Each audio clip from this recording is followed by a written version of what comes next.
नमस्कार प्रेक्षकांनो, सावल्याची जणू सावली या मालिकेत आपल्याला आज जबरदस्त ट्विस्ट पाहायला मिळणार आहे. तर इकडे जगन्नाथजीने तिलोत्तमाला सांगितलं असतं की तुमच्या घरावर खूप मोठं संकट येणार आहे आणि सारंगच्या जीवाला धोका आहे असं आता जगन्नाथ तिलोत्तमाला सांगत असतात. तेव्हा तिलोत्तमा बोलते की तू काही ना काही बोलूच नको जगन्नाथ, तुझं नेहमीचंच काही ना काही असतं. आता अशी बोलून तिलोत्तमाही निघून जाते तिकडून. आणि नंतर इकडे तिलोत्तमा सावलीसुद्धा खूप टेन्शनमध्ये असते की कोण आपल्या सारंगच्या जीवाला धोका आहे असं जगन्नाथजी सांगतात, पण कोणामुळे धोका आहे हे त्यांना कळतच नसतं. त्यामुळे सावली बोलते की विठू माऊली, माझ्या सारंग सरांची नेहमी मदत करा, त्यांना सुरक्षित ठेवा, तुमचा आशीर्वाद त्यांच्या पाठीशी ठेवा असं बोलून जाते. पण तरीसुद्धा तिला अस्वस्थ वाटते, चिंता वाटते आणि तिची चिंता वाढतच जाते. सावली तर इकडे तिलोत्तमासुद्धा टेन्शनमध्येच असते की जगन्नाथजी असं का बोलले असेल. तर इकडे आता सावली ऐश्वर्याला कोणातरी सोबत बोलताना बघते. तर आता तिला नक्की शंका येते की काहीतरी गडबड आहे. राजकुमार दादा आणि ऐश्वर्या वहिनी काय करणार आहे, म्हणून सावली हे विचार करते की काय करणार आहेत वहिनी त्या राजकुमार दादासोबत, कसल्या प्लॅनबद्दल बोलत होत्या असं सावली विचार करत असते. तर ऐश्वर्या कसला प्लॅन करत आहे याचा शोध घेण्याकरता ती तिच्यावर लक्ष ठेवून असते. तर तेवढ्यातच आता खूप मोठ्या सत्याचा उलगडा आज होणार असतो. तर ही ऐश्वर्या बाहेर जाताना सावलीला दिसते. तर सावलीसुद्धा तिचा पाठलाग करण्यासाठी तिच्या मागावर असते. तर ती नक्की ऐश्वर्या वहिनी कोणता प्लॅन बनवणार आहे ते म्हणून आता ऐश्वर्या ही राजकुमारला भेटण्यासाठी बाहेर जाते आणि सावलीसुद्धा रिक्षा करून ऐश्वर्याच्या कारच्या पाठलाग करते. तर ऐश्वर्या आता राजकुमारला भेटताना पाहून सावलीला धक्काच बसतो की राजकुमार आणि ऐश्वर्या मॅडम मिळून सारंग सरांना मारण्याचा प्लॅन बनवत आहे.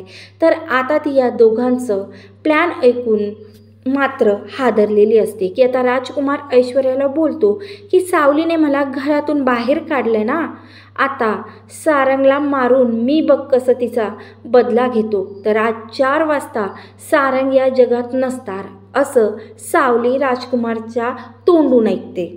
तर आता सावली मोबाईलमध्ये पाहते तर 3:30 झाली असतात. तर आता ती तिथून निघून बाजूला जाते आणि सारंगला कॉल करते.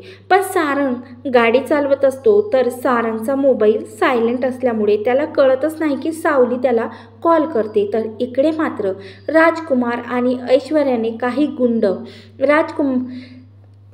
सारंगला मारण्यासाठी पाठवलेले असतात. तर सावली आता सारंगला वाचवण्यासाठी सारंगच्या ऑफिसमध्ये जायला निघते.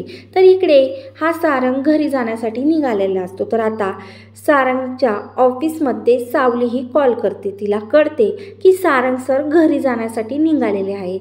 आता सावलीला हे ऐकून खूपच टेन्शन आलेलं असतं की आता मी कुठं शोधू सारंग सराला असं ती मनात विचार करत असते. आणि ती रस्त्यांनी विठ्ठू माऊलीला प्रार्थना करत निघालेली असते. तर आता काही गुंडांनी इकडे असा प्लॅन केलेला असतो की सारंगच्या रस्त्यावरून जात असतो तिथं एक गुंड झोपलेला असतो आणि असा सीन क्रिएट केलेला असतो की त्या कोणातरी व्यक्तीचा ॲक्सिडेंट झालेला असावा असं सारंगला वाटायला हवं असं त्या गुंडांनी प्लॅन करून दाखवलेलं असतं. तर आता सारंग त्या ठिकाणी आलेला असतं ज्या ठिकाणी तो ॲक्सिडेंटचा सीन क्रिएट केलेला असतो त्या गुंडांनी आणि तो ॲक्सिडेंट झालेला आहे असं दाखवलेलं असतं. तिथं येतो सारंग आणि सारंग त्या व्यक्तीला पाहण्यासाठी गाडी बाजूला थांबून गाडीच्या बाहेर निघून त्या व्यक्तीकडे जातो, त्याला उचलायचा प्रयत्न करतो. तर इकडे लपलेले गुंड हे बाहेर येऊन सारंगच्या डोक्यात मारतात. तर सारंगला हे खूप लागलेलं असतं. तर दुसरं गुंड मारायला जातो तेव्हा सारंग त्याचा हात पकडतो आणि बाकी गुंड संघ मारामारी करतो. तर इकडे त्यांना मारतो. एकीकडे सावली मात्र देवाभाऊला हा सर्व प्रकार सांगून त्याला मदतीला बोलावतो आणि तेवढ्यातच इकडे सारंगमध्ये आणि गुंडामध्ये खूप मारामारी चाललेली असते. तर आता एका गुंडांनी खूप जोरात सारंगवर वार केलेला असतो. तर तेवढ्यातच हा सगळा प्रकार सावलीला दिसतो की काही गुंड हे सारंग सराला मारत आहे. तर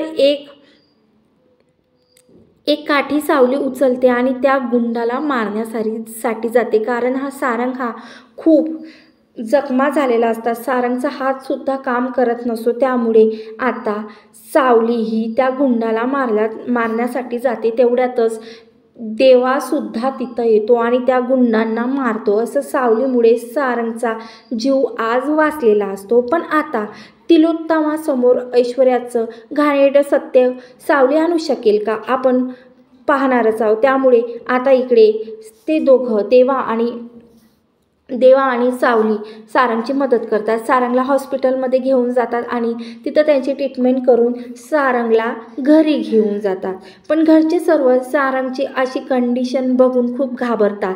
पण सावलीला विचार करतात की आता जर मी ऐश्वर्याचं नाव घेतलं तर काहीही करून माझ्यावर कोणीही विश्वास ठेवणार नाही, खास करून तिलोत्तमा मॅडम, आणि कोणालाच माझ्यावर विश्वाससुद्धा बसणार नाही, असं ती मनातच विचार करत असते. ती कोणालाच काही बोलत नाही, कारण ती आता जोपर्यंत पुरावे मनातच पुरावे शोधण्याचं ठरवते. आणि इकडे आता तिलोत्तमाला खूप धक्का बसलेला असतो की तिच्या लाडक्या सारंगला कोणी मारण्याचा प्रयत्न केला आहे. तर आता तिलोत्तमा देवाला थँक्स बोलण्यासाठी जाते. तर देवा बोलतो, मी काहीही केलं नाही आहे मॅडम, जे केलं ते सावलीने केलं. आज सावलीमुळे सारंग वाचला आहे. तर इकडे ऐश्वर्या विचार करते की आज सावलीमुळे प्लॅन सक्सेसफुल होता वाचून राहिला. तर इकडे आता ऐश्वर्याच्या रूममध्ये सावली पुरावे शोधण्यासाठी आलेली असते. तर तिला काही टॅबलेट दिसतात. त्या टॅबलेट मूल न होण्यासाठी वापरण्यात येतात असं सावली त्या टॅबलेटला पाहून कळतं. तेव्हा सावली विचार करते की ऐश्वर्या मॅडमला तर मूल होणारच नाही, हे रिपोर्टमध्ये सांगितलेलं आहे. तर मग ह्या सर्व टॅबलेट कोण यूज करतं, यांच्याकडे कशा? तर इथंच हा एपिसोड पूर्ण होतो. तर सावली सत्याचा उलगडा करू शकेल का, आपण हा पुढच्या एपिसोडमध्ये पाहणार आहे. राजकुमारचं आणि ऐश्वर्याचं सत्य सावली सर्वांसमोर आणीन का, आणि अमृताला मूल न होण्याच्या मागे ऐश्वर्याचा हात आहे हे सुद्धा सावली शोधू शकेल का, हे आपण पुढच्या एपिसोडमध्ये पाहू. तर नक्की माझ्या चॅनलला सबस्क्राईब करा पुढचे एपिसोड पाहण्यासाठी. धन्यवाद.